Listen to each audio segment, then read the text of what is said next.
Mohammed Bashir is teaching his fellow imams so they can go out and teach others about HIV and AIDS. And will dispel all those myths that people come up with. Bashir and other clerics, with funding from the British Department of Health, have come up with a toolkit to get Muslims to talk more openly about HIV. Some of the ideas come from South Africa, where HIV and AIDS are a huge problem.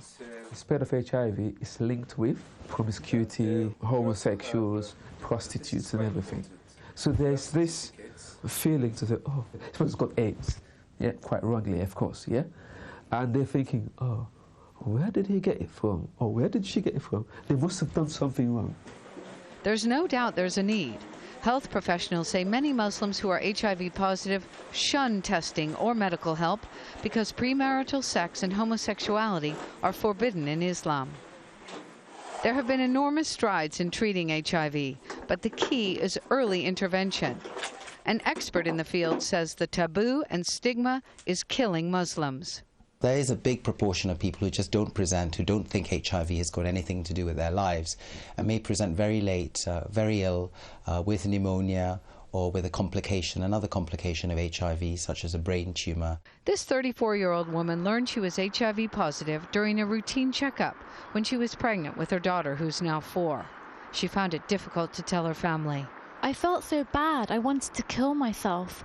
I thought maybe it was really the end of the world for me. If you don't talk to people, you feel so bad, and eventually you can end up getting mental problems.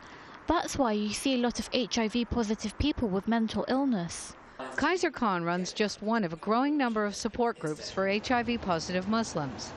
He feels educating the Muslim community is critical so that those with HIV can be accepted and won't feel they're on their own with their diagnosis. There are some Muslims who do believe, no, it doesn't exist in the Muslim community. But a majority of them do know it does exist, and they do know it is prevalent in the Muslim communities, but they just don't know what it's about. Doctors say their patients are often pleasantly surprised when they finally summon the courage to tell their friends and family. Sometimes a loved one, like a mother, might have had difficulty accepting it, but in the very end, loved ones usually come round, they want to support you, they want you to be happy, they want you to be well.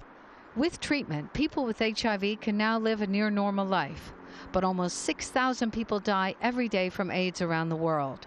Health professionals say they cannot do enough to encourage people who may be at risk to get tested. Jessica Baldwin, Al Jazeera, London.